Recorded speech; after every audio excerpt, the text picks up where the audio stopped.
የጁስ መፍጫው ምላጭ ከደነዘዘ አልሙኒየም ፎይል ይቆራርጡና ውስጡ ይጨምሩ። ከዛም ያብሩትና ለጥቂት ደቂቃዎች እንዲሰራ ያድርጉ። የአልሙኒየም ፎይል የመቀላቀያውን ምላጭ ስለታም ያደርገዋል።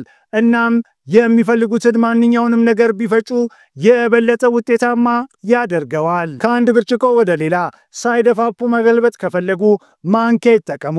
ማንኪያውን ልክ እንደዚህ ያድርጉ። ከዛም ፈሳሹን ያፍሱ። መብራት ሲጠፋ ምንም አይነት ሻማ ወይም የእጅ ባትሪ ከሌሉት አይጨነቁ። አንድ ብርጭቆ ውስጥ 3 የሾርባ ማንኪያ ሩዝ፣ ትንሽ ውሃና 3 የሾርባ ማንኪያ ዘይት ጨምሩ።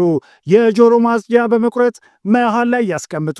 ለሰዓታት የሚቆይ የአደጋ ጊዜ ሻማ ይኖሮታል። ምግብ በፕላስቲክ ከረጢት ውስጥ ማስቀመጥ የሚያስፈልጎት ከሆነ መቋጠር ብቻውን አስተማማኝ አይደለም።